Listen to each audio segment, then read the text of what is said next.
नमस्कार दोस्तों। जोश IAS के यूट्यूब चैनल पर आप सभी का स्वागत है। दोस्तों, आज हम लोग कंप्लीट NCERT साइंस फिजिक्स के अंतर्गत विद्युत धारा और विद्युत चुंबकत्व चैप्टर के में हैं। इससे पहले हम लोगों ने पार्ट 1 और पार्ट 2 इसका देख लिया है। यदि आप नहीं देखे हैं तो सबसे पहले पार्ट 1 और पार्ट 2 जरूर देखें। इस इलेक्ट्रिक करंट और इलेक्ट्रोमैग्नेटिज्म के चैप्टर में आज हम लोग विद्युत धारा के उष्मीय प्रभाव यानी heating effect of electric current करने वाले हैं आज एग्जामिनेशन के दृष्टिकोण से। सबसे पहली बात दोस्तों, यदि आप इस चैनल पे नए हैं तो चैनल को सब्सक्राइब कर लीजिए, लाइक बटन दबा दीजिए और अपने दोस्तों के साथ शेयर कर दीजिए। सबसे पहले जो बीपीएससी में जो एक क्वेश्चन पूछा गया था इस पर मैं चर्चा कर लेता हूँ, जिससे आपको लगे कि एग्जाम में कौन क्वेश्चन पूछा जाता है। तो देखिए यहाँ पर लिखा हुआ heating effect of electric current. तो heating effect of electric current के अंतर्गत यहाँ देखिए जो लिखा हुआ है H is equal to I square R T. तो आई जो है आप जानते हैं इलेक्ट्रिक करंट का जो है सिंबल है, आर जो है रेसिस्टेंस का है, प्रतिरोध का, और टी जो है समय का है।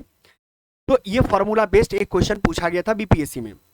विद्युत धारा का जो उष्मीय प्रभाव को जूल उष्मा या ओम उष्मा या रेसिस्टेंस हीटिंग उष्मा भी कहा जाता है। तो ये आप याद रखना है, ये तीनों चीज। ठीक है। अब देखिए इस जो सबसे ज्यादा क्वेश्चन पूछा जाता है विद्युत धारा के उष्मीय प्रभाव के अनुप्रयोग से रिलेटेड यानी एप्लीकेशन से रिलेटेड।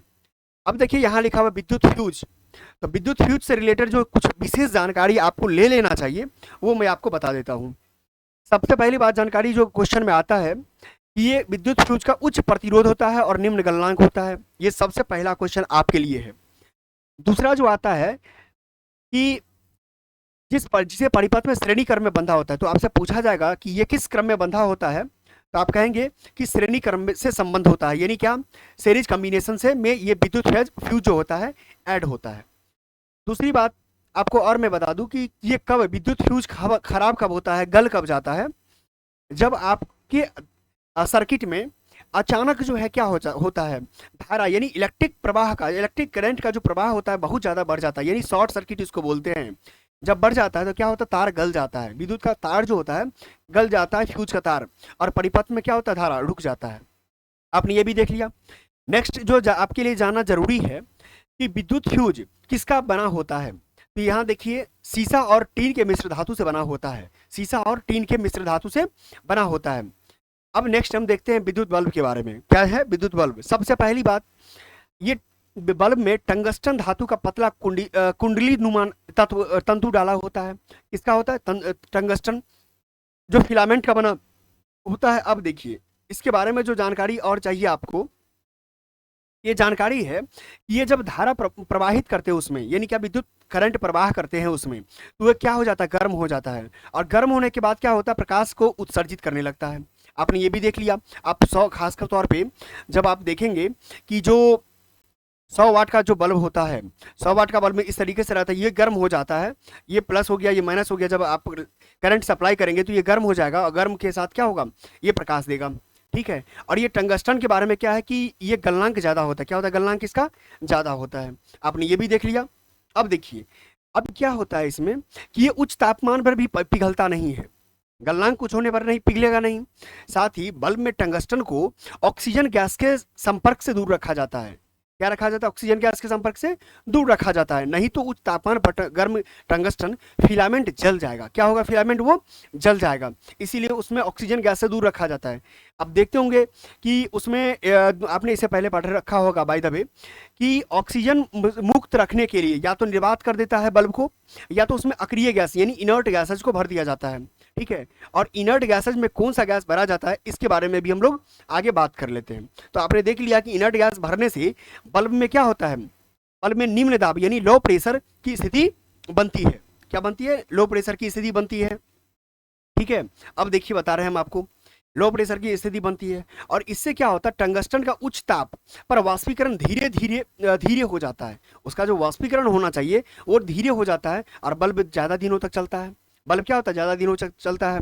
अब इसका कुछ एग्जाम्पल्स है वो मैं आपको बता देता हूँ कि देखिए विद्युत हीटर हो गया, रूम हीटर हो गया, ब्लोअर है, पानी गर्म करने वाला रॉड है, इमर्सन रॉड जिसको कहते हैं, इत्यादि जो मिश्र धातु से बनी कुंडली लगाई जाती है। इस कुंडली का प्रतिरोध अधिक होता है। क्या होता है? रेसिस्टेंस इसका अधिक होता है और साथ ही गलनांक भी ज्यादा होता है। आपने अंतर देख लिया।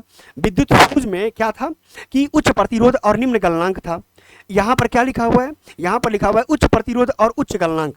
इन चीजों को, बारीकियों को आप ध्यान रखिएगा एग्जामिनेशन हॉल में प्रश्न को सॉल्व करते समय। ठीक है, अब हम लोग चलते हैं और सेम यही कॉन्सेप्ट है फ्रेंड्स की गर्म होकर के क्या हो देता है? यहाँ पर हीट देता है। ये जो जितने भी आपने इक्विपमेंट्स अभी पढ़ा है ये गर्म होकर के हीट देता है। अब हम देखते हैं यहाँ पर जो बेसिक एग्जाम में जो आपके लिए जरूरी है CFL और LED बल्ब के बारे में, जो यूपीएससी में एक बार क्वेश्चन पूछ लिया गया था। यूपीएससी में भी क्वेश्चन पूछा गया था। CFL जिसको बोलते हैं कॉम्पैक्ट फ्लोरोसेंट लैंप, और यहाँ हो गया LED मतलब light emitting diode.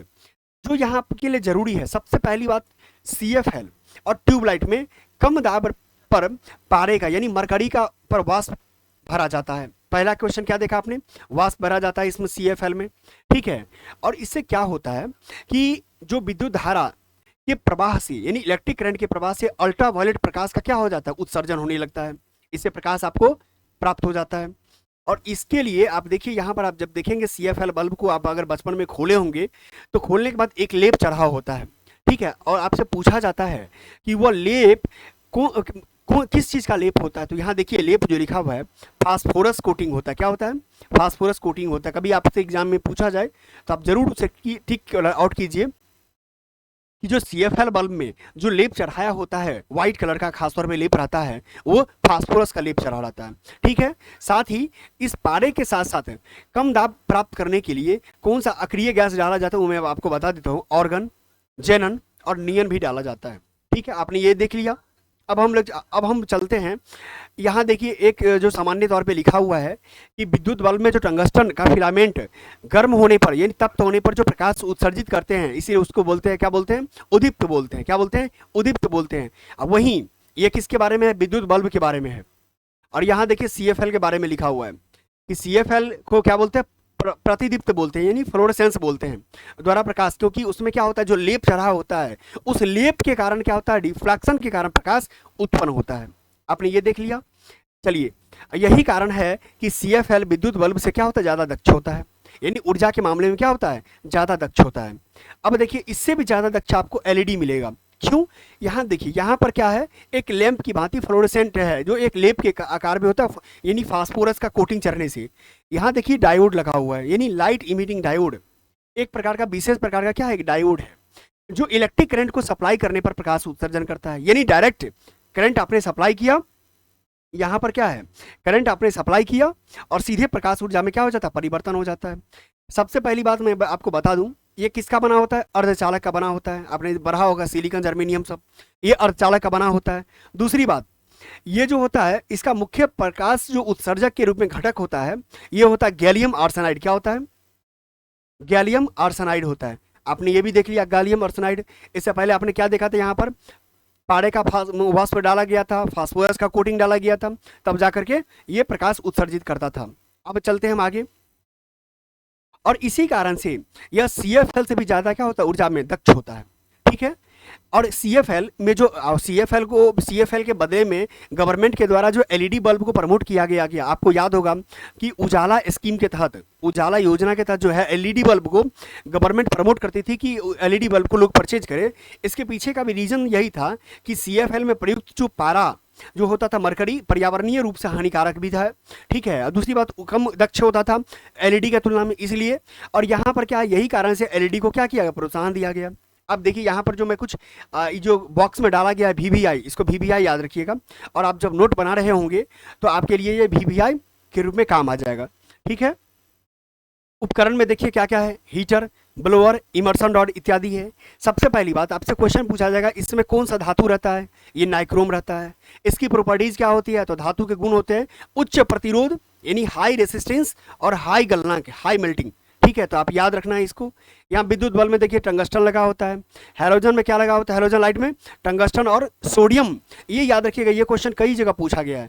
Halogen light में जो लगा होता है ये सोडियम मिश्र धातु लगा होता है। ठीक है, क्या लगा रहता है? सोडियम मिश्र धातु लगा रहता है। और यहाँ देखिए धातु के गुण में पढ़ेंगे तो विद्युत बल्ब में क्या होता है? अति उच्च गलनांक होता है और उच्च प्रतिरोध भी होता है। और यहाँ सोडियम के कारण क्या होता है? प्रकाश पीला रंग का होता है। क्या किस रंग का होता है? पीला रंग का। आपसे कई बार क्वेश्चन में मुझे याद है कि एक उत्तराखंड पीसीएस में पूछा गया था, यूपी पीसीएस में भी एक बार बहुत पहले क्वेश्चन आया हुआ था कि हैलोजन लाइट में जो प्रकाश उत्पन्न होता है वो किस कलर का होता है? तो पीला कलर का होता है। क्या होता है? येलो कलर का होता है। और किस उसमें धातु कौन सा होता है? टंगस्टन और सोडियम मिश्र धातु होता है। ठीक है, आपने इस नेक्स्ट देखेंगे CFL और ट्यूबलाइट में आपने इससे पहले देख ही लिया है कि ये मरकरी हो गया और फास्फोरस हो गया। ठीक है, अब हम लोग आगे चलते हैं। यहाँ देख लीजिए, नाइक्रोम का प्रतिरोध टंगस्टन से क्या होता है? ज़्यादा होता है नाइक्रोम का, इसीलिए टंगस्टन को बल्ब में डाला जाता है और नाइक्रोम का ये हीटर में, ब्लोअर में और इमर्सन में डाला जाता है, परंतु टंगस्टन का गलना क्या होता है? नाइक्रोम से अधिक होता है। ठीक है, आगे चलते हैं। अब देखिए, ये जो आप जानते हैं कि जो खासतौर पे वर्षा के दिनों में ये प्रायः होते रहता है, तरित चालक क्या होता है? ये बीपीएससी में इससे पहले ज्योग्राफी में भी क्वेश्चन पूछा जाता है और साइंस में भी क्वेश्चन पूछा जाता है। ये क्या है? तरित चालक यानी लाइटनिंग कंडक्टर। क्या है? Lightning conductor. सबसे पहली बात आप देखे होंगे अपने मोहल्ले में, गांव में और कई जगह देखे होंगे, मंदिरों पे, मंदिर के ऊपर में या ऊंची इमारत के ऊपर में एक धातु की चालक छड़ डाली जाती है। ठीक है, जिससे क्या होता है कि भवनों के ऊपर उन्हें आकाशीय विद्युत या तरित से क्या होता है? सुरक्षा दिया जाता है। क्या दिया जाता है? सुरक्षा दिया जाता है।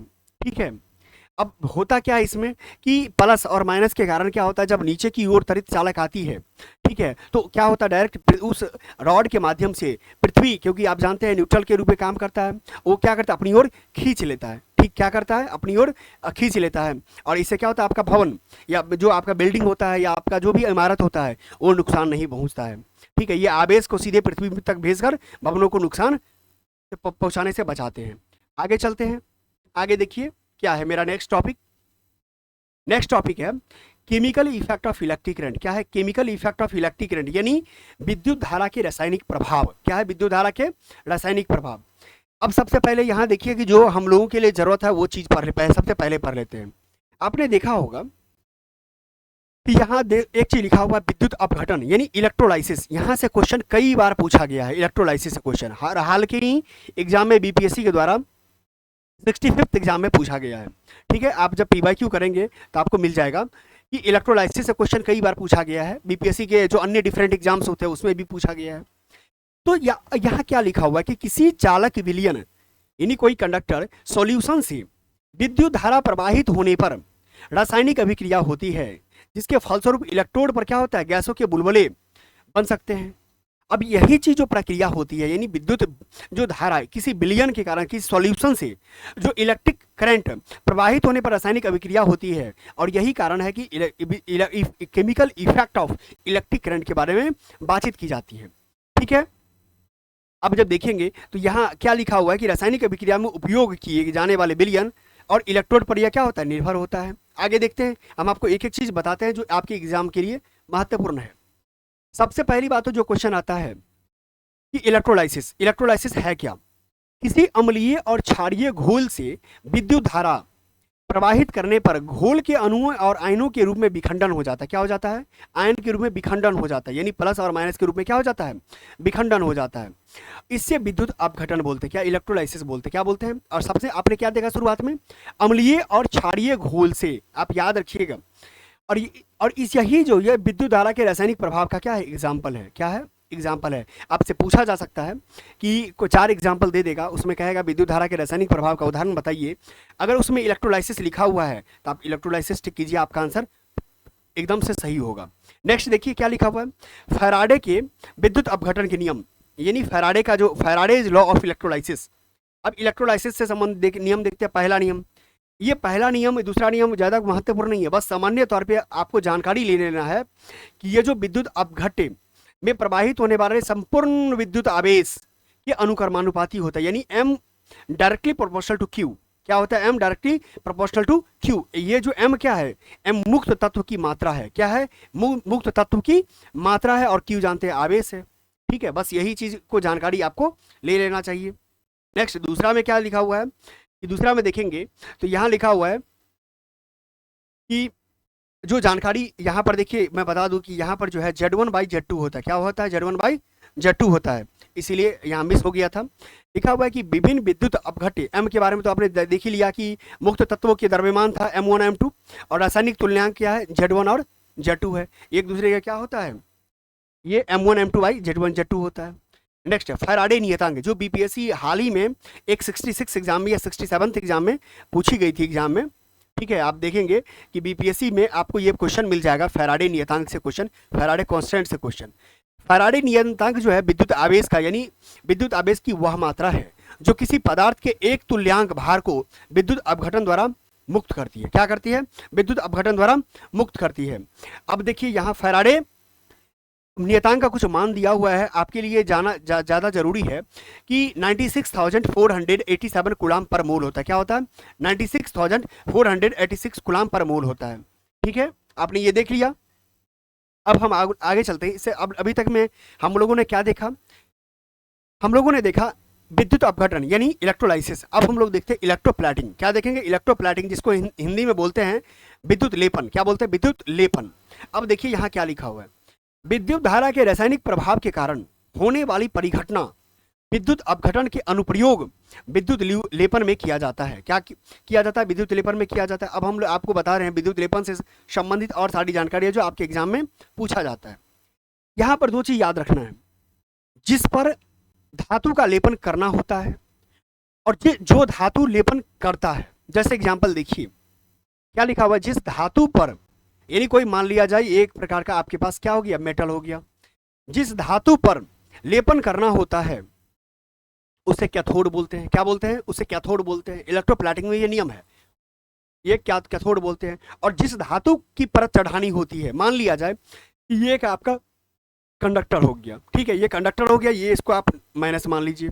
ठीक है, आपने क्या किया, इस पर कोई किसी एक लेप चढ़ा दिया, आपने किसी धातु का आपने लेप चढ़ा दिया, मान लिया चाहे चांदी का लेप चढ़ा दिया, ठीक है, सिल्वर का लेप चढ़ा दिया आपने। तो लेप जो चढ़ाया आपने, इस लेप चढ़ने के बाद जो इस पर पार्ट बनेगा उसको क्या बोलेंगे हम लोग? प्लस बोलेंगे। आपने ये देख लिया, ठीक है। आपने इसको क्या बोलते हैं? एनोड बोलते हैं। आपने कैथोड और एनोड दोनों चीज वो देख लिया, ठीक है। अब हम आपको बता दें, आगे देखिए। अब एक क्या कहता है इलेक्ट्रिक सेल, क्या कहता है इलेक्ट्रिक सेल, यानी विद्युत सेल के बारे में बात की जा रही है। विद्युत सेल जानते हैं कि रासायनिक ऊर्जा को विद्युत ऊर्जा में क्या करता है?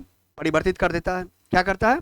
विद्युत सेल रासायनिक ऊर्जा को विद्युत ऊर्जा में परिवर्तित करता है। सबसे पहला तो क्वेश्चन आपके लिए यही है, सबसे पहला क्वेश्चन जो अगर किसी भी एग्जाम से तैयारी कर रहे हो, SSC, railway, Bihar police, Bihar दरोगा, बिहार टीचर, जितने भी एग्जाम्स, किसी भी state PCS, RPSC, UP PCS या उत्तराखंड पीसीएस, जितने भी एग्जाम की तैयारी कर रहे हैं, आपको सबसे पहले इलेक्ट्रिक सेल के बारे में क्वेश्चन जो सामान्य तौर पे आता है कि इसका किस ऊर्जा में किस ऊर्जा से किस ऊर्जा में परिवर्तन होता है। तो रासायनिक ऊर्जा को विद्युत ऊर्जा में क्या करते हैं हम लोग? परिवर्तन कर देते हैं। ये दो प्रकार का सेल होता है, एक होता है प्राथमिक सेल, एक होता है द्वितीयक सेल। प्राथमिक सेल क्या होता है? प्राथमिक सेल होता है कि एक बार सेल डिस्चार्ज होने पर के बाद जो है अनुपयोगी हो जाता है, अनयूजुअल हो जाता है, माने उसको पुनः उपयोग नहीं कर सकते, इसको प्राथमिक सेल बोलते हैं। दूसरा सेल क्या है कि उसको पुनः रिचार्ज किया जाता है। क्या होता है? पुनः रिचार्ज किया जाता है। बस बेसिक जो अंतर है प्राथमिक सेल और द्वितीयक सेल में, यही अंतर है। आपको मैं बता दूं, इस सेल को जो रिचार्ज करने वाला सेल है, इस रिचार्ज करने वाले को पुनः बार बार क्या कर सकते हैं? प्रयोग में ला सकते हैं। अब देखिए इसका हम बेसिक एग्जांपल बता रहे हैं जो आप लोग प्रत्येक दिन अपने इस कार्य से गुजरते हैं। आप एक मोबाइल यूज करते हैं, मोबाइल को क्या करते हैं? मोबाइल को आप क्या कहते हैं? डाउन हो जाता है आपका, अब फिर से आप उसको क्या करते हैं? मोबाइल को चार्ज कर लेते हैं। यहाँ देखिए मोबाइल फोन जो अन्य उपकरणों में प्रयोग आने वाली बैटरी द्वितीयक सेल का उदाहरण है।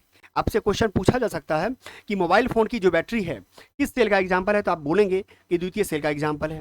दूसरी बात, एक बार जो मुझे याद है क्वेश्चन पूछा गया था कि मोबाइल में जो सामान्यतः बैटरी लगी होती है वो किस प्रकार की बैटरी होती है? ये होती है लिथियम आयरन बैटरी होती है। क्या होती है? लिथियम आयरन बैटरी होती है। तो आप इसको बहुत वीवीआई, मेरी नज़र में तो ये वीवीआई क्वेश्चन है कि मोबाइल में जो लगी हुई बैटरी होती है किस प्रकार की बैटरी होती है, तो ये लिथियम आयरन बैटरी का एग्जाम्पल होता है। ठीक है, अब हम चलते हैं नेक्स्ट देखिए मोटर कार बैटरी। क्या है मोटर कार बैटरी? ये मोटर कार बैटरी के बारे में आप लोग बहुत पहले इसका यूज नहीं, अब वर्तमान में भी यूज होता है, क्योंकि गाड़ी में जो खासतौर पे जो लगी होती है इसी प्रकार की लगी होती है कि सामान्यतः इसकी वोल्टता होती है, वोल्टेज 12 वोल्ट की होती है। क्या होती है? 12 वोल्ट की होती है। ठीक है, इसकी धारिता को एम्पियर घंटा में मापते हैं। कैपेसिटी को किस में मापते हैं, एम्पियर घंटा में मापते हैं, एम्पियर आवर में मापते हैं। ठीक है, अब बात आती है कि इसमें जो क्वेश्चन पूछा जाता है कि मोटर कार बैटरी में कौन सा अपघटन यूज किया जाता है, अपघट्य यूज किया जाता है। तो विद्युत अपघट्य के रूप में क्या यूज करते हैं, सल्फ्यूरिक एसिड यूज करते हैं। क्या यूज करते हैं, सल्फ्यूरिक एसिड यूज करते हैं। जो आपसे कंटिन्यू एग्जाम में 64 बीपीएससी का पेपर उठा के देख लीजिए, आपको मिलेगा ही मिलेगा क्वेश्चन इस टाइप से। क्या यूज करते हैं, सल्फ्यूरिक एसिड 35%, और 26% क्या यूज करते हैं, जल यूज करते हैं। क्या यूज करते हैं, जल। और ये कौन सा जल होता है बैटरी में, एक प्रकार का डिस्टिल्ड वाटर होता है, अशुद्ध वाटर होता है। ठीक है, अब दूसरी बात देखिए, कार बैटरी का जो कैथोड लेड होता है, ये कैथोड जो होता है ये लेड डाइऑक्साइड का होता है। क्या होता है, लेड डाइऑक्साइड का होता है। और एनोड जो होता है ये लेड का बना होता है। आपने ये भी देख लिया। ठीक है, अब देखिए जो और जानकारी लेना चाहिए, अगर इस पॉइंट्स को आप पढ़ें तो आपको पता चल जाएगा। जिन सेलों में विद्युत धारा प्रवाहित कर विद्युत अपघटन की प्रक्रिया संपन्न कराई जाती है उसको विद्युत अपघटनी सेल बोलते हैं। क्या बोलते हैं, विद्युत अपघटनी सेल, यानी इलेक्ट्रोलाइसिस सेल बोलते हैं। क्या बोलते हैं, इलेक्ट्रोलाइसिस सेल बोलते हैं। आपने इससे पहले इलेक्ट्रोलाइसिस के बारे में देख लिया है। अगर आपने नहीं समझा वहाँ पे तो आप फिर से वीडियो को बैक कीजिए और फिर से इलेक्ट्रोलाइसिस को देखिए कि क्या मैंने किन किन चीज़ों को जिक्र किया है, आप समझ जाएंगे। ठीक है, अब देखिए नेक्स्ट फिर कहता है कि जिन सेलों को रासायनिक ऊर्जा द्वारा विद्युत ऊर्जा प्राप्त की जाती है उसको क्या बोलते हैं, गैल्वेनिक सेल बोलते हैं। आपने दो सेल के बारे में चर्चा यहाँ पुनः कर लिया। एक तो देख लिया इलेक्ट्रोलाइसिस सेल, और एक आपने क्या देखा, गैल्वेनिक सेल। ठीक है, और गैल्वेनिक सेल का निर्माण सर्वप्रथम कौन किया था, ये किया था एलिसांद्रो वोल्टा किया था। कौन किया था, एलिसांद्रो वोल्टा किया था। तो आपसे अगर बाय द वे कभी अगर मान लिया जाए क्वेश्चन पूछा जाएगा कि ये गैल्वेनिक सेल का सबसे पहले खोज कौन किया है, तो ये याद रखिएगा, एलिसांद्रो वोल्टा किया था। आगे चलते हैं। आगे देखिए आपके लिए क्या है, magnetic effect of electric current. आपने इससे पहले chemical effect of electric current देखा, अब हम लोग क्या देख रहे हैं, magnetic effect of electric current. अब देखिए magnetic effect of electric current क्या है। किसी चालक से विद्युत धारा प्रवाहित होने पर वह एक चुंबकीय क्षेत्र उत्पन्न करती है। आप जानते हैं इलेक्ट्रिक फील्ड एक मैग्नेटिक फील्ड होता है, एक प्रकार का इलेक्ट्रिक फील्ड होता है। इससे पहले हम लोगों ने इलेक्ट्रिक फील्ड देख लिया है, अब मैग्नेटिक फील्ड को देखेंगे। मैग्नेटिक फील्ड क्षेत्र उत्पन्न करती है और इसे विद्युत का क्या बोलते हैं, चुंबकीय प्रभाव कहते हैं। ठीक है, अब हम लोग एक एक करके देखते हैं चुंबक के बारे में, मैग्नेट के बारे में।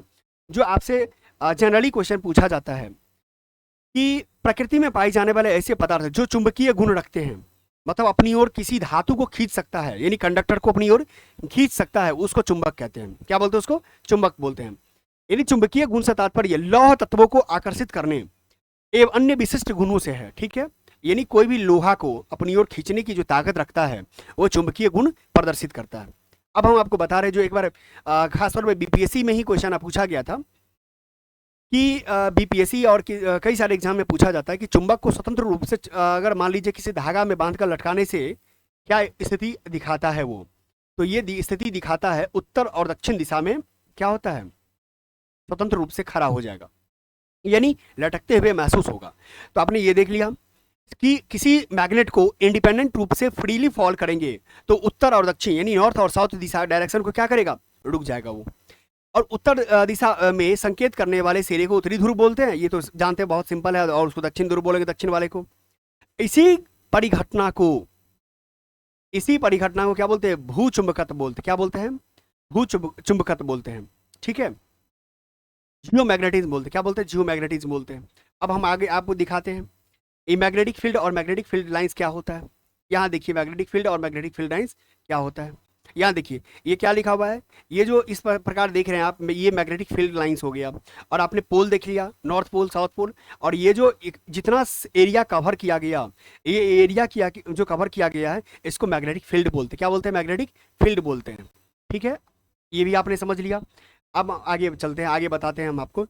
चुंबकीय क्षेत्र यानी मैग्नेटिक फील्ड एक ऐसी राशि है जिसमें परिमाण और दिशा दोनों होता है। क्या होता है, परिमाण और दिशा दोनों होता है। यानी एक प्रकार का क्या होता है, ये वेक्टर क्वांटिटी का एग्जांपल हो गया। क्या हो गया, एक प्रकार का वेक्टर क्वांटिटी का एग्जांपल हो गया, यानी सदिश राशि हो गया। क्या हो गया, सदिश राशि हो गया। ठीक है, चलते आगे। अब मेरा नेक्स्ट क्या है, चुंबकीय फलस्क। यानी क्या, चुंबकीय फलस्क के बारे में क्वेश्चन आता है जो बीपीएससी भी एक बार पूछ ली है। आप जब इसको पढ़ते हो तो एक एक चीज करके समझते जाएंगे तो आपसे गलती होने की संभावना आपका बहुत कम होगा। आपका मैं बहुत ज़्यादा समय भी नहीं ले रहा हूँ। इससे क्या होता है कि आपका टू दी लाइन एक अच्छी किताब से हो जा रहा है, आपको समझ में आ जाएगा। देखिए चुंबकीय मैग्नेटिक फ्लक्स क्या होता है। चुंबकीय क्षेत्र में प्रति एकांक क्षेत्रफल से लंबवत गुजरने वाली क्या है, यहाँ पर याद रखना है, लंबवत गुजरने वाली चुंबकीय बल रेखाओं को चुंबकीय फलक कहा जाता है। यानी देखिए यहाँ जो मैं जानना है, बी इज इक्वल टू चुंबकीय क्षेत्र हो गया, एच एरिया हो गया, और थीटा चुंबकीय क्षेत्र और क्षेत्रफल सदिश के बीच का कोण हो गया। बस इतना ही जानना है, ज़्यादा कुछ इसमें जानने योग्य बातें है नहीं। ठीक है, अब हम आपको बता रहे हैं, नेक्स्ट देखिए। अब कहता है क्या, जो बातें यहाँ की जा रही है वो मैं आपको बता देता हूँ कि राइट हैंड थंब रूल क्या है। राइट हैंड थंब रूल यानी दक्षिण हस्त अंगुष्ठ नियम, ये क्या होता है। इसमें ज़्यादा तो नहीं, बस एक बेसिक जो क्वेश्चन पूछा जाता है एरिया को लेकर, सॉरी डायरेक्शन को लेकर पूछा जाता है कि कौन सा डायरेक्शन क्या दिखाता है। तो जब आपका मान लिया जाए राइट हैंड यानी दाहिना हाथ, आपका जो थंब है उसको देखेंगे तो ये अंगूठा जो होता है थंब आपका विद्युत धारा को प्रेजेंट करता है, और ये जो बाकी का रेस्ट 4 उंगलियां हैं, फिंगर्स हैं, ये चुंबकीय क्षेत्र को प्रेजेंट करता है। और इसी को क्या बोलते हैं, मैक्सवेल का क्रॉक स्क्रू नियम बोलते हैं। क्या बोलते हैं, मैक्सवेल का क्रॉक स्क्रू नियम बोलते हैं। इसको याद कर लीजिए, ठीक है, आपके एग्जाम में ये क्वेश्चन पूछा जा सकता है। अब आगे देखेंगे तो नेक्स्ट देखिए पता चल जाएगा कि इसमें और क्या हम लोग को जानना है। नेक्स्ट देखिए, फ्लेमिंग का वाम हस्त नियम क्या है। फ्लेमिंग का वाम हस्त नियम यानी, अब वाम हस्त नियम लेफ्ट हैंड रूल को देख लेते हैं, इसमें क्या क्या प्रेजेंट कर रहा है, क्या चीज़। यहाँ देखिए, यहाँ जो अंगूठा है यहाँ वहाँ पर जो एक अंगूठा था वहाँ विद्युत धारा को प्रेजेंट कर रहा था, किसमें, राइट हैंड थंब रूल, जो मैक्सवेल का राइट हैंड थंब रूल था। ठीक है, और यहाँ पर देखिए क्या है, ये जो अंगूठा है यानी थंब जो है ये बल को यानी क्या कर रहा है, ये बल को यानी फोर्स को प्रेजेंट कर रहा है। और ये जो आपका तर्जनी उंगली है, ये तर्जनी उंगली जो है क्या कर रहा है, चुंबकीय क्षेत्र को कर रहा है। और ये जो बीच वाला है विद्युत धारा को कर रहा है। आपने देख लिया, तीनों चुंबकीय क्षेत्र, बल और विद्युत धारा को प्रेजेंट कर रहा है। बस यही जानकारी आपको लेना था। यदि ऐसा क्वेश्चन आता है तो आप इसको बनाने में उस समय घबराहट महसूस नहीं करें, परेशानी महसूस ना करें। अब देखिए, विद्युत धारा का जो चालक और चुंबकीय क्षेत्र संबंधी जो एप्लीकेशंस होता है, जो आपके एग्जाम में पूछा जाता है, वहां से बता देते हैं। विद्युत मोटर, ध्वनि विस्तार तंत्र, माइक्रोफोन, जिस माध्यम से हम आप तक बहुत बात पहुंचा रहे हैं, ये क्या है, माइक्रोफोन है। क्या है, माइक्रोफोन है। विद्युत मापक यंत्र निर्माण में इन सारी चीज़ों का यूज़ करते हैं। नेक्स्ट, बिजली की घंटी, जो डोरबेल बनाने में भी जो है इसी का काम आता है। ठीक है, नेक्स्ट देखिए, बड़े कारखानों में लोहे के भारी सामानों को उठाने वाले विद्युत चुंबक बनाने में भी काम आते हैं। ठीक है, इंडक्शन के मेथड। अब वही इंडक्शन को अब हम लोग पढ़ेंगे कि ये इंडक्शन क्या है। आप इसको याद कर लीजिएगा, तीनों एप्लीकेशन को। एक बार बीपीएससी ने एक क्वेश्चन पूछी थी, वो क्वेश्चन इसी से रिलेटेड था। क्या था, इसी से रिलेटेड क्वेश्चन था, मैग्नेटिक इंडक्शन से क्वेश्चन रिलेटेड था। देखिए क्या है, दो प्रकार का इंडक्शन होता है। एक होता है म्यूचुअल इंडक्शन, जो अन्योन्य प्रेरण बोलते हैं, और एक होता है इलेक्ट्रोमैग्नेटिक इंडक्शन यानी वैद्युत चुंबकीय प्रेरण होता है। अब देखिए यहाँ पर जानकारी आपके लिए क्या जरूरी है, किसी परिवर्तित होते चुंबकीय क्षेत्र में विद्युत चालक को रखने पर उसमें विद्युत वाहक बल, इलेक्ट्रोमोटिव फोर्स एवं विभवांतर उत्पन्न हो जाता है। इसे विद्युत चुंबकीय प्रेरण कहते हैं, यानी इलेक्ट्रोमैग्नेटिक इंडक्शन बोलते हैं। सबसे पहली बात, विद्युत चुंबकीय मात्रा, इसका मात्रा क्या होता है, टेस्ला होता है। क्या होता है इसका मात्रा, टेस्ला होता है। आपने ये भी देख लिया, जो एग्जाम के लिए ज़्यादा जरूरी है। अब देखिए यहाँ माइकल फैराडे, सबसे इसका खोज कौन किया, माइकल फैराडे किया है। कब किया, 1831 में किया है। बस इसकी ये जानकारी आपके लिए ज़्यादा जरूरी थी।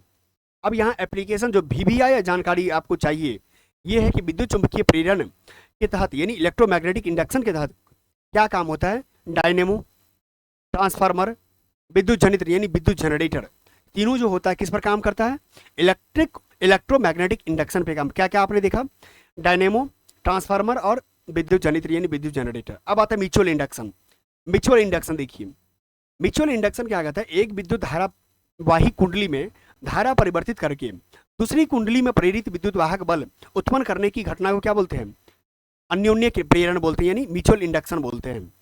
अब ये जो ट्रांसफार्मर आप जानते होंगे, ये ट्रांसफार्मर जो होता है इसी अन्योन्य मतलब म्यूचुअल इंडक्शन पे काम करता है। किस पर करता है, ट्रांसफार्मर म्यूचुअल इंडक्शन पे काम करता है। अब ट्रांसफार्मर के बारे में जानकारी ले लेते हैं। दो प्रकार का ट्रांसफार्मर होता है, आप जानते ही हैं। एक होता है स्टेप अप ट्रांसफार्मर होता है, और एक स्टेप डाउन ट्रांसफार्मर होता है। यानी स्टेप अप ट्रांसफर क्या होता है, ट्रांसफार्मर क्या होता है, और स्टेप डाउन क्या होता है, मैं आपको उसके बारे में बता देता हूँ। हिंदी फ्रेंड्स, मैं कहूँगा इसको हिंदी याद करने से कोई फ़ायदा नहीं है कि स्टेप अप का हिंदी क्या होता है और स्टेप डाउन का क्या होता है, क्योंकि कुछ चीज़ साइंस की भाषा अंग्रेजी थोड़ी बहुत अच्छी है, क्योंकि अंग्रेजी में आप समझने में बहुत आसानी होती है। स्टेप अब क्यों मैं बोल रहा हूँ आपको समझाता हूँ, स्टेप अप मतलब क्या होता है। यानी क्या, इस ट्रांसफार्मर का प्रयोग निम्न विभव यानी जो लो पोटेंशियल की विद्युत धारा, इलेक्ट्रिक करंट को उच्च पोटेंशियल की विद्युत धारा में परिवर्तित करने में किया जाता है। यानी आपने क्या देखा कि यानी मान लिया जाए ये लो हो गया, ये अप हो गया, यानी ये डाउन हो गया, ये अप हो गया, यहां से यहां जाने में जो काम आता है, यानी नीचे से ऊपर जाने में, यानी क्या, कम से ज्यादा निम्न से उच्च जाने में काम होता है स्टेप अप का। यानी अप जाना है तो अप का दिख गया, और डाउन जाना है तो डाउन दिख जाएगा। यानी क्या, उच्च विद्युत धारा को निम्न में बदलने के लिए इसका काम होता है। आपने ये भी देख लिया। जब आपको मैं बता दूं इसका एप्लीकेशन कहाँ काम आएगा, जब विद्युत ऊर्जा केंद्र यानी विद्युत उत्पादन केंद्र जिसको पावर ग्रिड बोलते हैं, वहां से दूरस्थ यानी बहुत दूर तक जब आप कोई बिजली को पहुंचाने का कार्य करते हैं तो स्टेप अप का के माध्यम से करते हैं। किससे करते हैं? दूरस्थ स्थानों को विद्युत ले जाने के लिए उच्च विभव यानी हाई पोटेंशियल पर ट्रांसमिट किया जाता है। ठीक है, उच्च विभव पर जैसे आपने सुना भी होगा 11,000 वोल्ट आ रहा है। कितना आ रहा है? 11,000 वोल्ट आ रहा है। क्या सच में आपके जो 11,000 वोल्ट है आपके घर तक आता है? क्या आप 11,000 वोल्ट का सप्लाई का यूज आप अपने घर के कोई भी इक्विपमेंट्स यानी उपकरण को चलाने में करते हैं? नहीं करते हैं। फिर एक ट्रांसफार्मर लगाया जाता है, उस ट्रांसफार्मर को क्या बोलते हैं? स्टेप डाउन ट्रांसफार्मर बोलते हैं। और उस स्टेप डाउन ट्रांसफार्मर के माध्यम से 11,000 वोल्ट को 250 वोल्ट पर, यही 240 वोल्ट पर क्या करते हैं हम लोग, चेंज करते हैं, और फिर आपके घर में क्या होता है? सप्लाई होता है। ठीक है, तो ट्रांसफार्मर केवल क्या करता है? प्रत्यावर्ती धारा या विभवांतर के साथ कार्य कर सकता है, दिष्ट धारा एकादिश धारा के साथ नहीं। आपने ये तो आप पहले से जानते हैं कि ट्रांसफार्मर एसी करंट के लिए काम आता है, आप जानते ही हैं। ठीक है, क्योंकि एसी में क्या होता है, उसमें ज़्यादा विद्युत का क्षय नहीं होता है। अब आता है इलेक्ट्रिक मोटर। अब देखिए इलेक्ट्रिक मोटर क्या है? विद्युत धारा के चुंबकीय प्रभाव यानी मैग्नेटिक इफेक्ट के कारण किसी चुंबकीय क्षेत्र में विद्युत धारा वाही चालक पर बल लगता है, और इसी सिद्धांत के प्रयोग से विद्युत ऊर्जा को यांत्रिक ऊर्जा में यानी विद्युत ऊर्जा को यांत्रिक ऊर्जा में बदलने की युक्ति को क्या बोलते हैं? मोटर बोलते हैं। क्या बोलते हैं? यानी फिर से आप देखिए, विद्युत ऊर्जा को यांत्रिक ऊर्जा में बदलने के लिए जिसका यूज होता है उसको विद्युत क्या बोलते हैं? मोटर बोलते हैं। बट इलेक्ट्रिक जनरेटर की बात किया जाएगा तो आप वहां पर क्या बोलेंगे? वहां बोलेंगे मैकेनिकल एनर्जी यानी यांत्रिक ऊर्जा को विद्युत ऊर्जा में बदलने के लिए। आपने क्या देखा? आपने देख लिया मोटर और जनरेटर का दो अलग अलग चीज को। अब हम आते हैं डायनेमो। यहाँ देखिए डायनेमो के बारे में क्या है। यहाँ जो आपने देखा, जिस डायनेमो को जनरेटर भी बोलते हैं, क्या बोलते हैं? डायनेमो को जनरेटर बोलते हैं, जनरेटर बोलते हैं। ठीक है, अब ये देखिए जनरेटर क्या है? यांत्रिक ऊर्जा को विद्युत ऊर्जा में परिवर्तित करने का काम करता है, और ये भी किस पर आधारित है? विद्युत चुंबकीय प्रेरण पर आधारित है, यानी इलेक्ट्रोमैग्नेटिक इंडक्शन पर आधारित है। और डायनेमो का प्रयोग विद्युत जनरेटर, यहाँ लिखा भी है विद्युत जनरेटर, विद्युत उत्पादन केंद्र, पवन ऊर्जा द्वारा विद्युत बनाने में काम आता है। अब ये जो ग्राफ दिया हुआ है, ये जो ब्रैकेट में दिया हुआ है, ये सबसे VVI है। आप इसको याद कर लीजिए।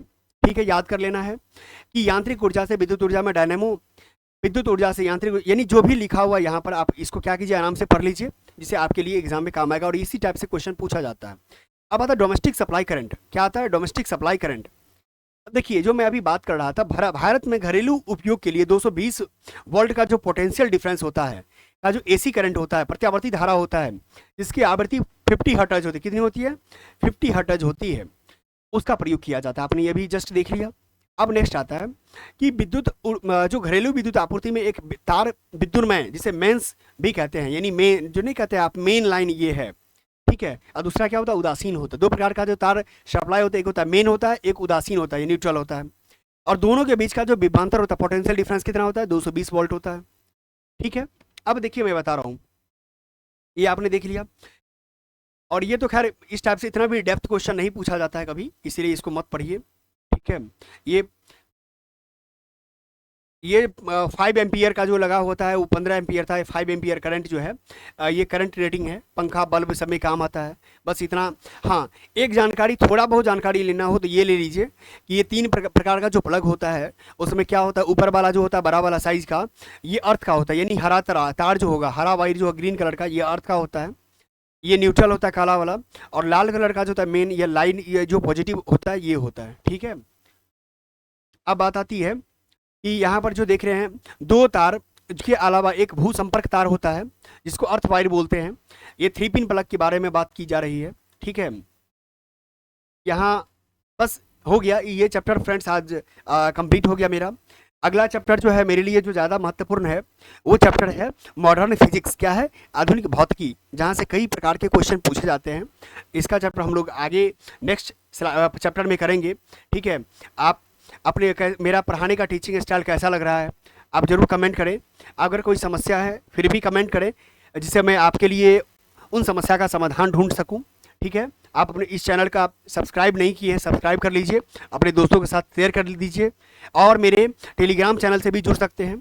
और यदि आप मेरे व्हाट्सएप चैनल से जुड़ना चाहते हैं, तो आप व्हाट्सएप ग्रुप से जुड़ना चाहते हैं, तो आप प्लेलिस्ट में जा करके आपको आप स्क्रॉल करेंगे तो नीचे में आपको व्हाट्सएप का लिंक मिलेगा, आप उससे जुड़ करके आप मेरे साथ अपनी समस्या को रख सकते हैं, टेस्ट सीरीज ज्वाइन कर सकते हैं मेरे साथ।